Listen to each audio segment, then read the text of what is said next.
Hello, everyone, and welcome to the next episode of What's Your Mess? Mental, emotional, social status of life. I am your host, Tracey D. Armstrong, and today we're going to take you on another journey into the lives of another special guest where she's here to share her experiences and how it has shaped her life. Now, remember, this podcast is not just about stories, but it's about the triumphs and the resilience and the strength that our guests have used to overcome their situations. So, let's introduce and let's welcome our next guest. Go ahead and tell the audience a little bit about who you are. Hi, everyone. So, my name is Sherri Robinson, and I am from Chicago, Illinois. I still reside here. I am an author. That's my personal, what I do, but my professional, I work in nonprofit.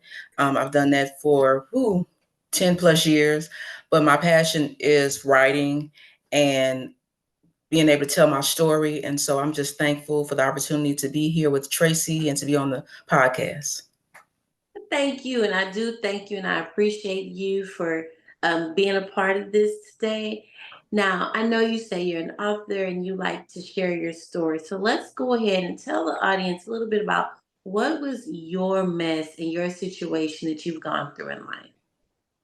Sure. So my mess, that particular situation was I got married in May of 2021, and the marriage was over with as soon as really I got married. It was over with within 6 weeks, and which is really quick, obviously. And that, for like anyone, you don't intend to get married and then things just kind of, abruptly end like that. And so it was probably about a whole year process of me in between of getting like a divorce and getting things finalized that I was able to write my book. That's when the book was birthed during that time of me healing and just going through that whole journey.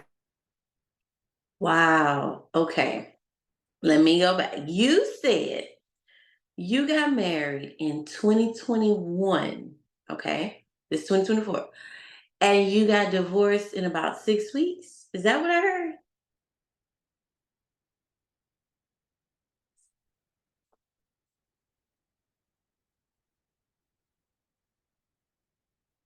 Zoom record. Because you just said 6 weeks, and I'm trying to make sure I'm hearing you right. Okay. Please, So we before I got, even ask yeah, you mentally and stuff, what happened? so yeah, 6 weeks is actually the truth. I got married May 15th, 2021. And then it was, within 6 weeks, it was actually 6 weeks that the relationship itself ended. My ex, he left. And do you want me to go like kind of full in? Because I can As kind of go far as there. you were, Basically, yeah. um,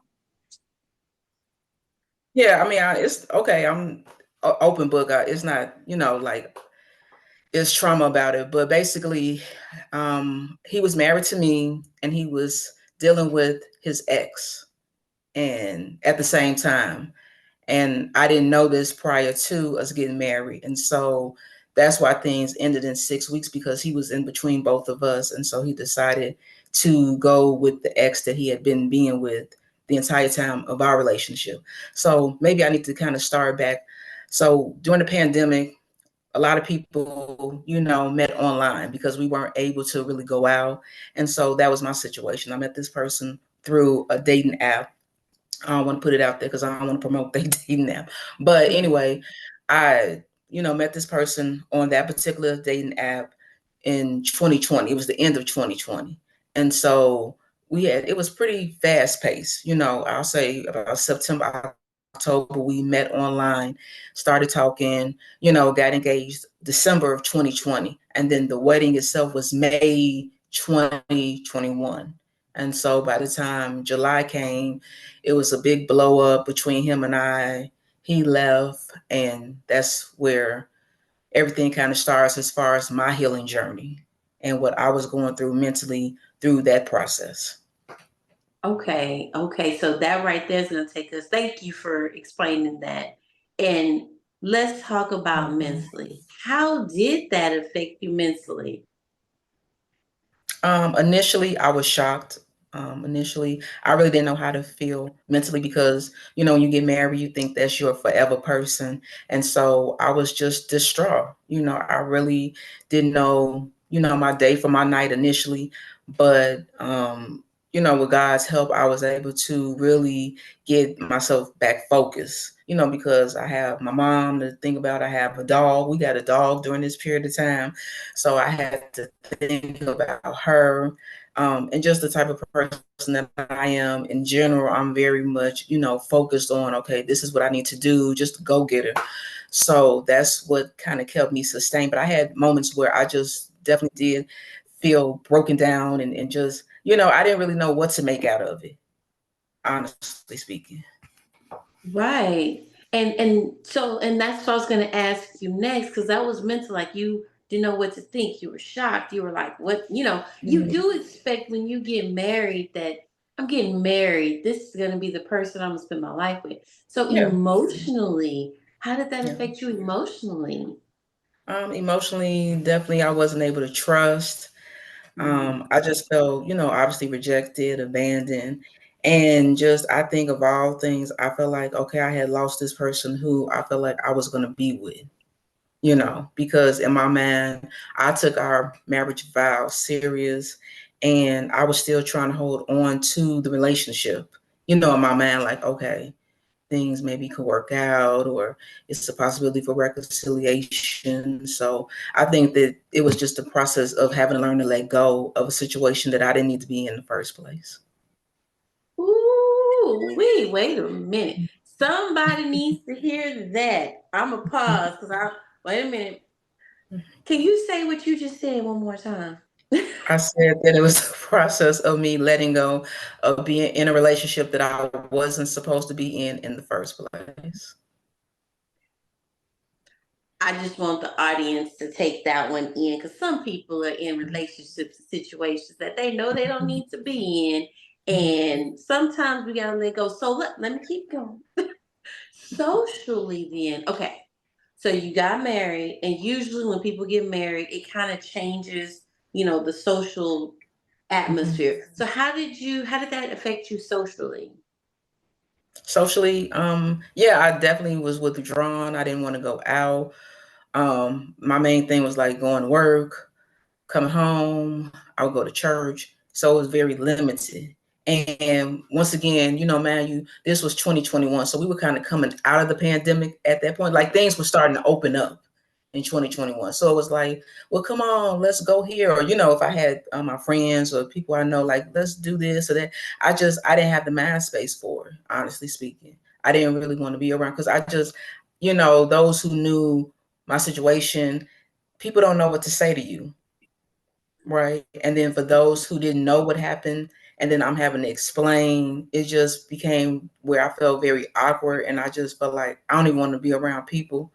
So I did kind of recoil in, I did retreat a lot where I just stayed in. But during that whole process, that's when my book was able to be birthed because I had this time just me and the Lord. I had that time where I was just definitely in tune with him and what he was saying to me, and being able to speak through me to be able to write. So it was very helpful. I mean, it wasn't good as far as socially because I wasn't allowing myself to go through the pain on the outside. You try to keep up a good front for Mhm. everybody on the outside. So I'm going to work and I'm being there, but emotionally I'm not feeling good, but I'm showing up every day. So everybody's seeing that part of me and not knowing what's really going on inside. So it wasn't easy. Right. Like I can feel that whole, like you said, like people asking questions, and then you Mhm. having to explain, and then you having to Mhm. go back and tell us like, I'm good, and then your friends that Yeah, do know don't know what to say, and then yeah, they feeling weird. And so you're just like, yeah, yeah, what, I'm just gonna chill. I'm just gonna now, yeah, right? And now, yeah. how did that affect your status life? Because I'm asking this question because I'm just thinking. Mhm. when you get married, you move in and get, did y'all, y'all moved in together, living together, you're changing like lifestyle. So how did Yeah. this affect your status of life when everything came to a head? So yes, we had gotten an apartment together, which I then had to maintain. He left the situation where I was holding the bag with everything. Like I had to pay the rent. Of course, I had to pay utilities. And thankfully, God worked it out where I didn't have enough time to change my last name. Because, that's kind of like the first thing you want to change your last name with your ID and everything. I didn't have enough time to do this. So that part I'm really grateful about. I didn't have to go through that process. But it was really tough as far as like having to now I got to pay this rent that I was expecting we were both going to be in on. I'm having to pay utilities. I have to, obviously eat every day. And then at this point, I have a dog. We got the dog together. So now I'm having to take care of her. She's an extra responsibility. I love her, but dogs are, or pets within themselves are extra responsibility. So it felt like a lot of weight was on my shoulder that, this person just dumped it on me, so to speak. So. Yeah, I'm listening. I'm just thinking like, like your pet is like a child. It's an Yeah. extra Yeah. responsibility, and the utilities, and you think we finna split this and we finna share this, and now like everything is on you to take care of you and all the other things. Yeah. Now, with all of this, like I've heard you say a couple pieces in there, some of the positive that has come out of it now, but Mhm. how did you clean up this I call mess? How did you come out of it?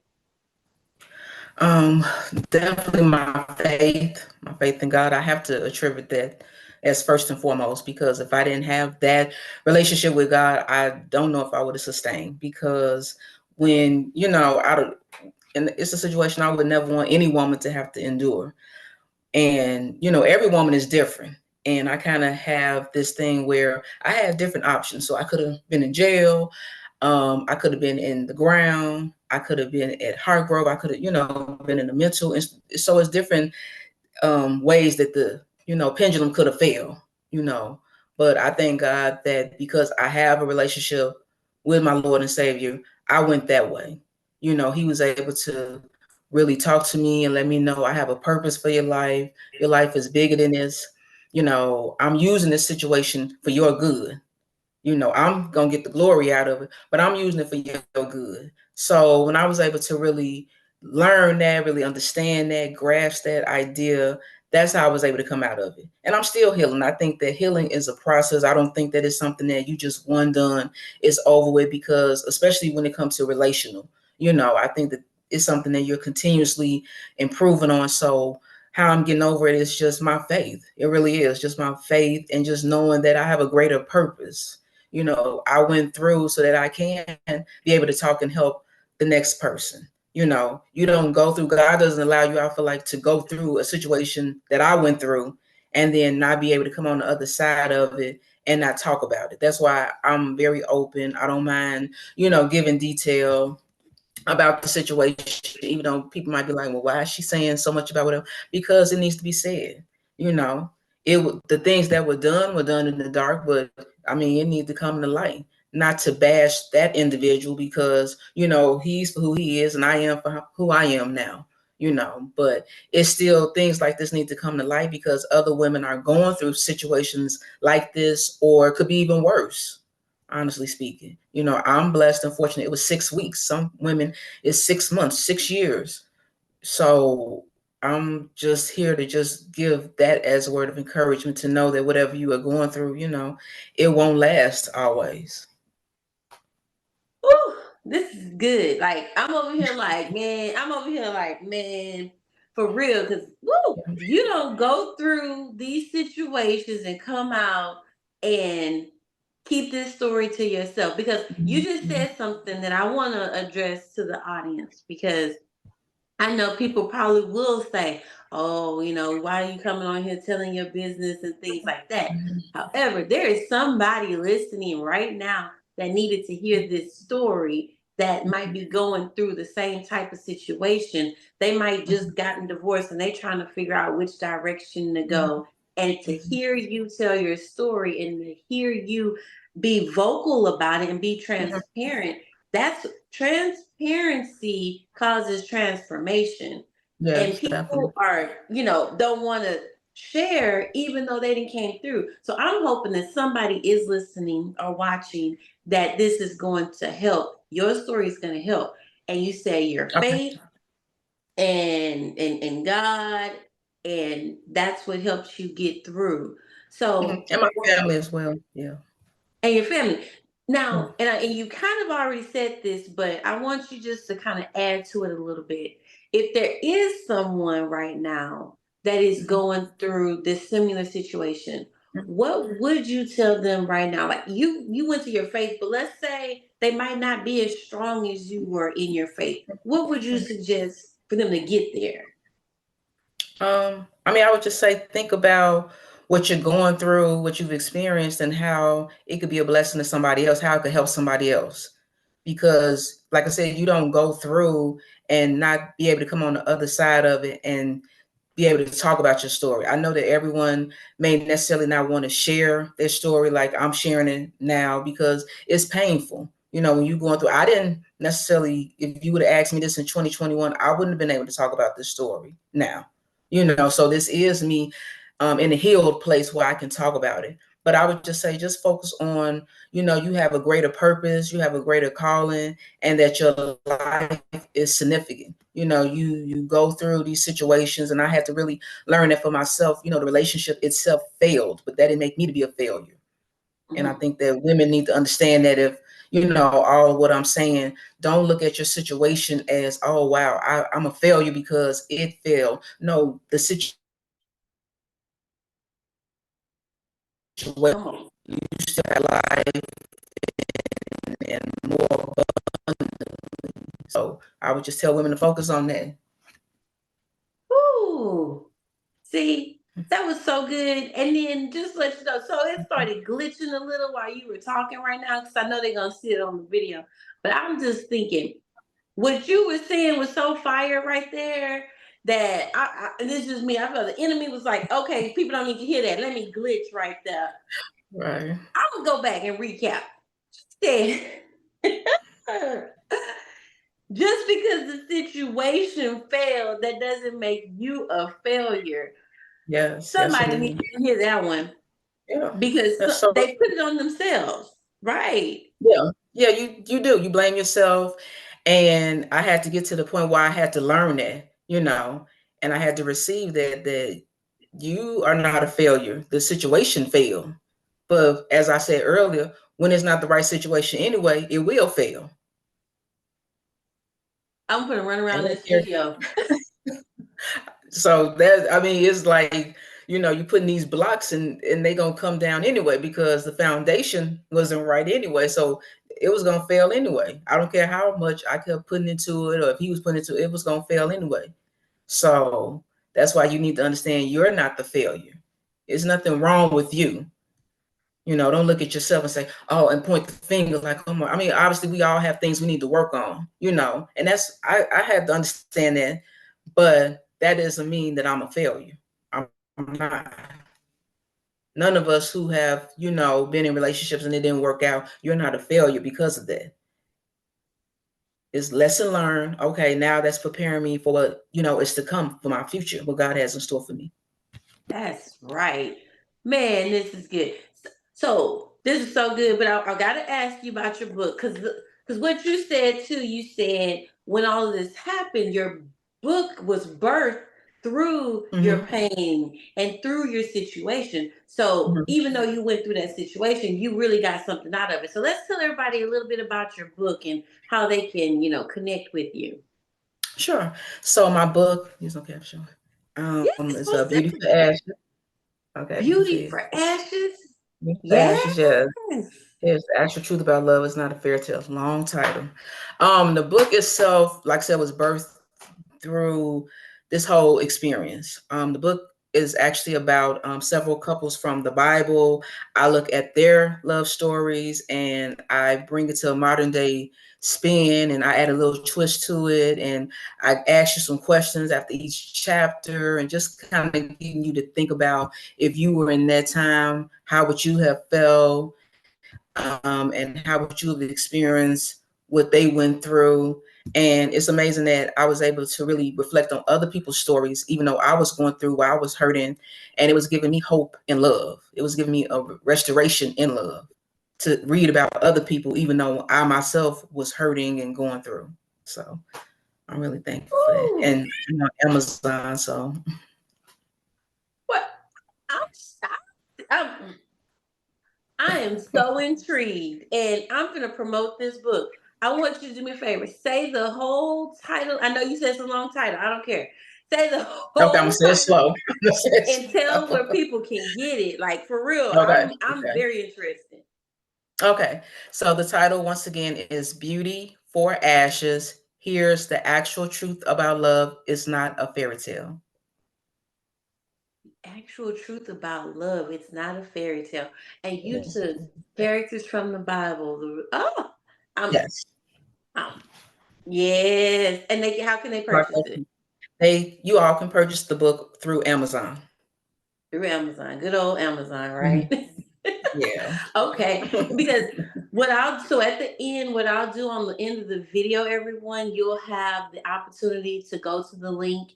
But for those that are just listening, that's why I wanted her to say it again. So go to Amazon and purchase this book and support her because I'm ready to read the book myself.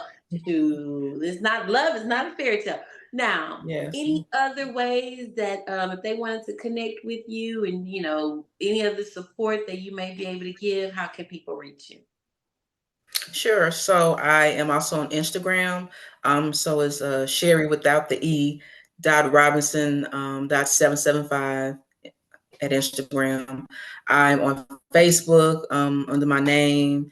I'm on LinkedIn under my name. And very soon I'll be going into life coaching. So that's a area that the Lord is leading me into as well. Yeah, So more to come with that. And book number 2 will be coming out soon. Um, yeah, so I'll let you all know about that as well. But number two is where I talk more about my story. First, when I was talking about other people, now I'm going to get more into my personal story of what happened, and I talk about some red flags, and so I'm excited about that. I'm excited too. I'm over here. I'm like, ooh, I'm excited. I'm excited for you. And I just want to thank Thank you. you, like for real. Thank you for sharing. And but before we Thank you for wrap having up, me. no problem, most definitely. But what are some last words of encouragement? Because you dropped a bunch of jewels already. But what are some last words of encouragement that you would leave with the audience? Um, what was that? I guess I just want to say my whole purpose for coming on was just to really let you know to encourage yourself. We all desire love. We all desire to be in a relationship, and those are great things. But know that you have to love yourself first and foremost. And I think that when you have that self love, then it exudes out and you do attract, therefore, then the type of person you're really looking for. And I think that I had to learn that through this process that you really have to love self and value yourself and know your own worthiness, and not be willing to accept certain things when you see these, what I call now, they are red flags. I used to call them yellow. You have to, when you see these things though, you have to really stop and pay attention and say, okay, is this something that I really want to deal with, or is this something that, no, I think it's a deal breaker. And you have to just be honest with yourself. But then that comes back to having that self-love where you can really stand on, I love myself enough to walk away from a situation that, I'm seeing things already that don't meet up to the standard that I want. You don't have to accept things that down the road will be a problem for you. Just for temporary satisfaction, you have to think about long term. Ooh, wait, that's some man. Thank you. But I Thank guess you, I'm Trace. trying to close. I'm trying to close. You know how they be trying to close. Yeah, I'm on my It's the third church verse. Okay. finger. Right. Your But church finger. Like, you said the self-love and knowing yourself and mhm, knowing your worth and mhm, knowing you don't have to put up with those things that are deal breakers. And mhm. I was laughing because you said you used to call them yellow flags, Oh but yeah, they was yeah. really red. Yeah, yeah. My friend, she laughs because I was very infamous for saying yellow, which even yellow means slow down, right? Yeah. It's caution. So even the fact that I was calling them yellow meant, okay, you need to look at this again. You need to pay attention to it. But in my mind, it was one of those things, well, Uh, it'll get better. Or, yeah, yeah. I'd And be that's why I'm saying that. ashamed. Yeah, yeah. It'll turn green, I guess, at some point. But it didn't. So Yes, but again, as we wrap up, I first I want to thank you. I want to thank you thank for you. coming on. Thank you for sharing. Thank you for being vulnerable to put your mess out there. And I know that your story will encourage and will help someone that's going through the same situation. So I really appreciate you. Thank you. I pray so. So, as we wrap up another episode of What's Your Mess, I'm going to leave you with this powerful quote to carry with you. If you want to be sad, keep thinking about the past. If you want to be anxious or worried, keep thinking about the future. But if you want to be happy, focus on the present day and be grateful for what you have. This is Tracey D. Armstrong with What's Your Mess. Have a good one, y'all. Bye.